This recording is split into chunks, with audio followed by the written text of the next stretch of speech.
What's up, ladies and gentlemen?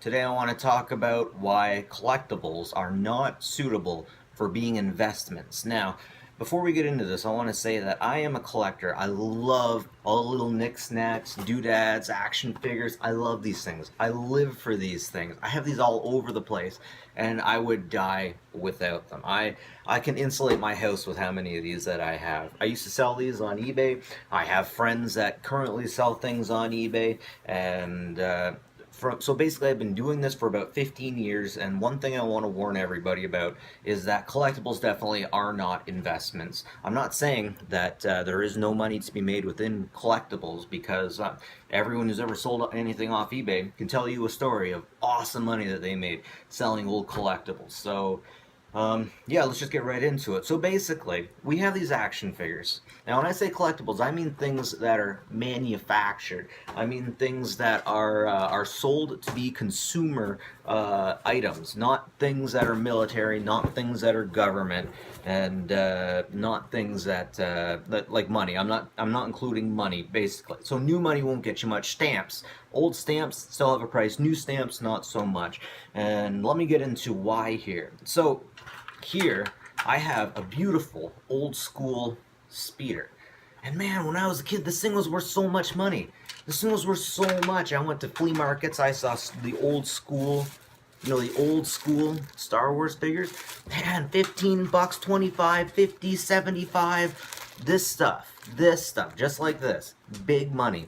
These days, I can't sell three of them together. I can't sell three of them together and make five off eBay. And first off, eBay came around, and one thing antique dealers are always telling me is that eBay is its own market. There's the local market, and then there's the eBay market. Locally, I ain't gonna find anyone that's gonna buy Star Wars stuff for a collector's price. I'm in small town, there's nobody around here. Maybe if you're in a bigger city, if you had a store, you could do it. But the big issue with collectibles that I'm finding with older things, first I'll talk about the older things. Now, this gets into sports cars. Sports cars, or any cars from any time up to, like, let's say the 60s. No, maybe make it the 50s. Maybe, okay, 50s, 60s. The price is going down for the parts because the people who collect them are dying. If you watch Pawn Stars, one of the excuses they give for not being able to pay much money is there's not too many people in the market for this anymore because they're so old, and that's for old, like, black and white stuff. And it's true. Once it's, just because it's old doesn't mean it's gold. It's only worth what people are willing to pay for it at any given time. And when it comes to older stuff, Three Stooges will always be in our hearts. But it didn't define my generation. As the previous generations going out, the market's been flooded with so much stuff, particularly, that the old stuff really isn't worth much. And yeah, as I was saying, I'm not sure if I finished that, but the price of parts for these old cars is going down because there are not many people out there buying. My dad was telling me the other day, and I was really curious about it. He has a TR3, and I remember about 20 years ago, we went down into the States somewhere to take part in this Triumph or MDG or whatever, whoever makes Triumph, party, and the prices were they were reasonable, but now the prices are down here. He's looking at the price of stuff, and it's come down about half to three quarters for an old car. Which, what? Really? Come on, this old collectible stuff, this is still good. It's still good, but just because it's old doesn't mean it's gold. And unfortunately, we're definitely running into that when it comes to Star Wars, Transformers, Thundercats, and anything that you can think that was produced by a corporation for the end user. You got to be real careful. You got to be real careful. Now, the thing is, okay, comic books. They can remake comic books. We can download comic books free online illegally, but no one really cares about that. The reissue, trades. So if you're talking about Superman issue number one, it doesn't matter how many times that thing's been redone. People want that. People are always going to want that. But when it comes to ones that were made in the 90s, around when Violent, whatever, comics came around and Superman died, everyone got into comic books. Nobody realized that Superman would be coming back shortly after. I don't know why they never knew that. But anyways, Anyways, so many speculators got into the market and bought it for an investment and made it worse for everyone because the price dropped. Same things happened for stamps. You would actually get professional bankers and investment managers going to auction sales for stamps, and the price would just come. They would offer insane prices for stamps that months ago would not have gotten those prices, and these are for investments, and those investments fell through just because that's the way the market goes. Cards. I don't even think I have to tell you guys about what happened to the card market from the 90s. Of course, old cards are still worth stuff, but they just pumped the market with so much junk because everyone was buying because they thought it would be an investment. And it's just not so much that way anymore. But particularly Star Wars. Star Wars, I love these things. Man, I was so into these when they first came out. I was paying $10 a pop for these guys, and I was loving every minute of it. I got so many of these guys that I got at dollar stores. This is stuff that's left over from my inventory from back when I used to do eBay things. And I am looking at how much these things go for. They go for almost nothing. Almost nothing. You might get five, you might get $10 if you keep them on there for a while, if you keep them up and online for. Okay, who's going to buy Chancellor Valorum? Oh, sorry, Senator Palpatine. My bad. Senator Palpatine. No one's going to buy Senator Palpatine from Star Wars Episode 1. Nobody's going to buy. Okay, how many people would actually know who this guy is? Really? Rick Oli? Okay, he was in Episode 1. You know, they probably just made him there so that he could have a character. Oh, yeah, another Padme, another Rick. But yeah, even the original stuff used to go for all kinds of money. This stuff would go for all kinds of money. It's not going that way anymore, and here's why. Number one, there's so many of them. Number two, everyone thinks they're going to be worth money. Number three, they can reissue them at any time. Now, back in the day before there were reissues, everybody wanted the originals because that's all there was and that's all they remembered, and that's all they could go for. But the manufacturers realized that there was a market. Half of this market would buy a reissue just to get the same sense, just to get the same unboxing sense without having to pay an arm and a leg.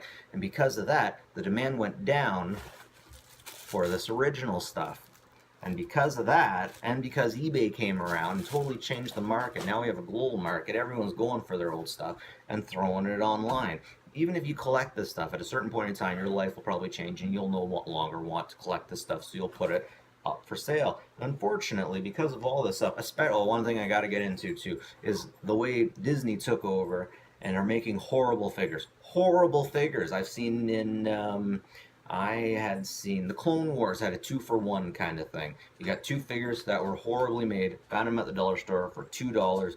The paint job was bad, the plastic was bad, and like nobody wanted this stuff, so it ended up in dollar stores. The market has been flooded with this junk. But remember, I'm not talking about military memorabilia. That's a totally different thing.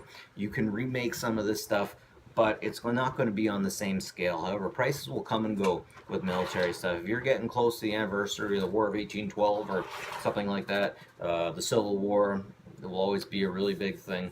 And it's not easy. So with war stuff, it's not easy to remake and then find a distribution. You can't remake war stuff and sell it at Walmart. You have to sell it to places that cater to war buffs, war fanatics, and they're not exactly well connected, and a lot of them are kind of out in the bush and they don't really want to talk about that kind of stuff with strangers and whatnot.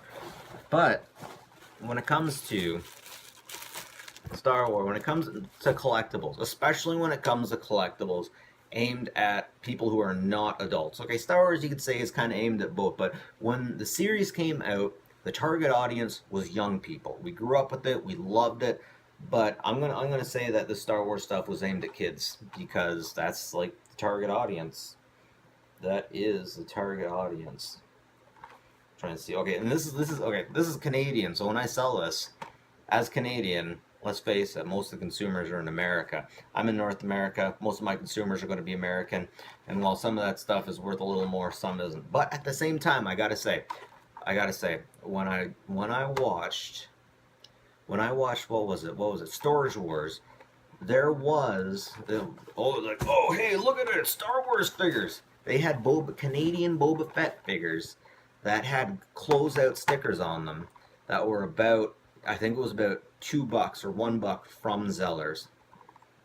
So maybe I'm wrong. Maybe I'm wrong. But I'm telling you what I see. You know what? Stick with me here. I'm going to guess the one that was worth the most. Where did I put it? Okay, everyone wanted Darth Maul. Everyone wanted Darth Maul when these things came out. And this was a very special Darth Maul. You couldn't find it. I found it in Toronto once. But, you know what? Let me look this up. Excuse me for a sec, folks. I don't like video editing, so I'm gonna make you guys go through this with me. eBay.ca. Now, if you want to look at the price for these things, what they actually go for now, go to eBay and search for what you want. So Darth Maul, Tatooine.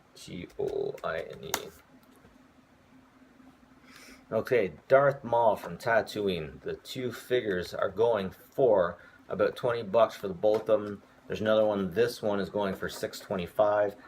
So if you wanna figure out how much things are worth, go to eBay, type it in, and then look on the left-hand side for things that have been sold. Okay, one for $6.28, sold for best offer. Oh, and then there's another one under him, sold for $14.63 out of package, $5.01 out of package. These things are worth more new. Worth more new. I think they know that, and I think that the manufacturers are getting in on this kind of stuff. But then again, markets change. Something might happen. These things will be worth more, but I don't think that'll happen to Star Wars because the market's been flooded with so much junk, with so much remakes.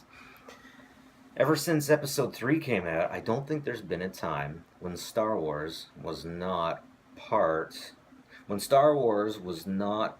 of the action figure aisle. There will always be Star Wars in the action figure aisle. And I remember when Star Wars Episode 1 came out, there was an aisle completely, even in small town areas, small town Zellers, which is what we had for Walmart basically, or Kmart. There was an entire row made out just for Star Wars things, the action figures, all kinds of stuff. There's so much that the market is flooded, and that's why this stuff's probably not going to be worth money. You want to invest your money? Don't go with collectibles unless you know the military stuff and you're really good with it and you're well connected. Anyways, that's it for me. Nev from Nev's Tech Dump. Have a good one, folks, and good luck.